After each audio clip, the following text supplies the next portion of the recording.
In this video, I'm going to talk you through two different examples of how to graph a parent function and the transformations that go along with it, and how to find its domain and range. So for this first one, we have the function f of x is equal to the negative cube root of x plus 2 minus 4, and that's going to go along with the parent function cube root of x. Basically, to pick out the parent function, if you kind of strip away all of the negative signs, the numbers that are involved in it, you look at just the variable and what sort of grouping symbols or exponents are left. That'll tell you what the parent function is. So in this case, we're left with cube root of x. I'm going to go ahead and graph that just to kind of give us a starting point.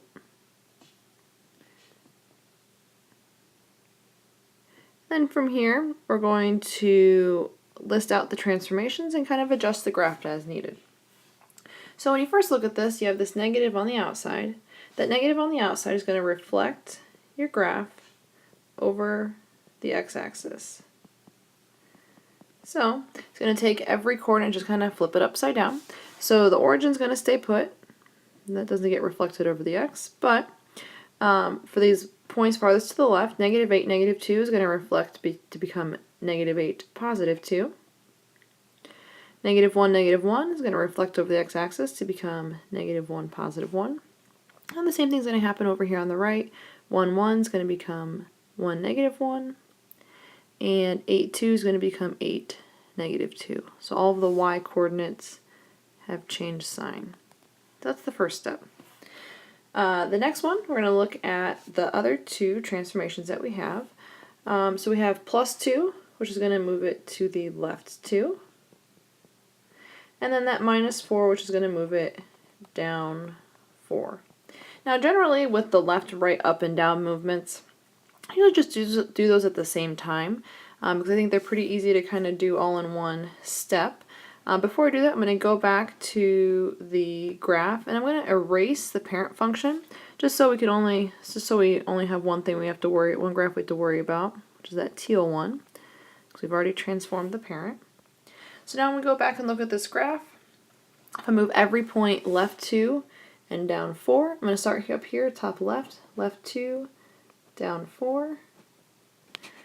The point negative 1, 1 is going to move left 2, down 4, and so on and so forth until you have all of your points plotted.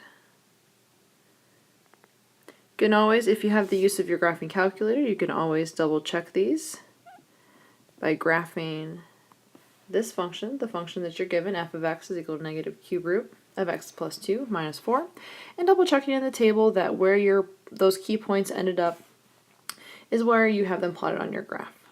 Since we have it completely graphed, I'm going to go ahead and erase the prior steps, so when we do domain and range, we can just focus on what we have left over. Alright, so for domain, remember domain is what's happening farthest to the left, and then to the right of your graph, that domain goes with your x-coordinates, which is why we're looking at our x-axis to do the domain. So if you look, this graph's going to continue to go far to the left and far to the right. So there's no gaps in between, so the domain of this function is going to be negative infinity to positive infinity. Or you could say all real numbers, that works as well. Either one, you don't need to put both, but you could. For the range, your range is going to be what happens with your y-coordinate. So this is what's happening the farthest down on your graph. So think of it, what's the lowest down to up. So if you look, this graph's going to, it looks like it kind of flattens out, but really it's going to keep getting taller and taller. So the lowest value the graph goes to in terms of your y is negative infinity, and the highest it goes to is positive infinity. So that would be the graph of f of x is equal to negative cube root of x plus 2 minus 4. Let's take a look at one more. In this function, we have g of x is equal to 2 times the square root of negative x plus 3 plus 1. So the parent function for this is going to be the square root of x. Again, just kind of strip away all the extra numbers and symbols, and what you're left with is the radical sign and an x. So if you want to graph that parent function, you have 0, 0, 1, 1, 4, 2, 9, 3. That's what we're starting with. And then we need to pick out the transformations that occur to this function. So when you look at this first function, we have 2 times the square root of negative x plus 3 plus 1. So when you look at it, initially you'd think that it would move, have a vertical stretch by 2, reflect over y, left 3, and then up 1. But this one's a little bit tricky. You have to watch out. If there's anything in front of an x, if there's any coefficient in front of x, you have to factor it out underneath that radical, or grouping symbols, whatever function you're dealing with, you have to factor it out. So in this case, we're going to factor out a negative 1, so we're left with x minus 3 inside, or underneath that radical sign, plus 1. So when you look at this, the reason why you have to factor it is when you look at the function, you're not going to be able to easily pick out the transformations unless they're kind of all isolated from one another.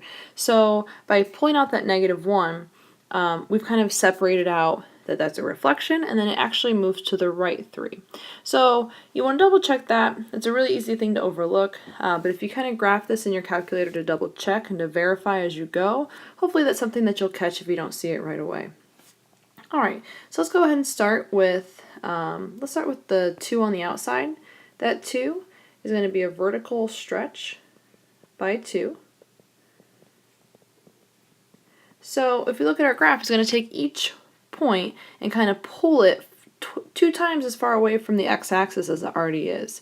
So in a sense, it's going to take each y-coordinate and it's going to double its height, or you're going to take and multiply each y-coordinate by 2. So for this first one, 0, 0, multiply that by 2, it's still going to be 0, 0. But for the second point, 1, 1, instead of going over 1 up 1, it's going to go up twice as high, so over 1 up to 2. 4, 2 is going to go, instead of going up 2, it's going to go up 4. And then the last one, 9, 3, instead of going up 3, it's going to double its height and go up to 6. So that's what your vertical stretch by 2 looks like. If we kind of move onto the inside of this function, negative on the inside is going to reflect it over the y-axis. So we're going to take and just kind of flip-flop that graph to the left. So each x-coordinate is going to change its sign. 0, 0 is not going to move because it's on the y-axis already. So when we reflect this first point over the y-axis, it's going to become negative 1, 2. The second point is going to be negative 4, 4. And then that third point is going to go to negative 9 and then go up to positive 6. So everything is just a mirror image over the y-axis from what it was initially. Let's pretend my graph went through that point. Alright, so last but not least, we have our 2 movements that are going to be left, right, up, and down, and that's where we're going to look at these. So that minus 3 is going to move it to the right 3. And then that plus 1 is going to move everything up 1. So again, I would just do all these at the same time. I think the shifting is the easiest. So before I move everything, I'm going to erase the first 2 steps so that we don't kind of get everything mixed up. So now we can just really focus on taking these final 4 points and moving them to their final spot. So I'm actually going to do these in purple. So each point you're going to move it to the right 3 and up 1. And then the next one, right 3, up 1, and so on and so forth until all of those points have been translated. Okay, so this purple graph is going to be our final. It's not very good. Let's see here, we'll redo this. This purple graph is going to be our final transformed graph. That's better. And I'm going to go ahead and erase the reddish one just so we can focus on the purple one to do domain and range. Alright, so if you had just graphed this in your calculator initially, this would have been the graph that you saw without all of the kind of in-between movements. And if you wanted to graph this completely from your calculator, you would just graph it in y equals, and then go to the table to pick out some individual points that you can precisely plot on that graph. Don't just look at the graph and kind of eyeball it.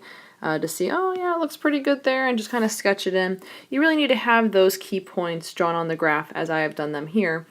So if you don't do them by hand, if you use your calculator, just make sure you take the time to go to the table and pick out those nice integer points that you can plot.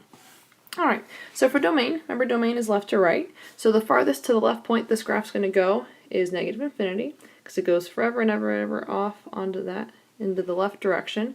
So negative infinity. But as you move to the right, the farthest right point that this graph's going to hit is right here. Beyond here, there's nothing. So there's no x-coordinate that's going to be past that stopping point. And that stopping point is at 3. And since there's a closed, normal, ordered pair there at 3, we're going to use a square bracket because 3 is included in the domain. The range, you want to look low to high. So the lowest point that this graph's going to reach is here. So the lowest point, make sure you're taking the y-coordinate. The lowest point that that graph reaches is a positive 1. And again, it's included. And then the highest point that this graph's going to reach, well, this graph's going to keep getting taller and taller, so there really is no limit to its range. So it's going to go all the way to positive infinity.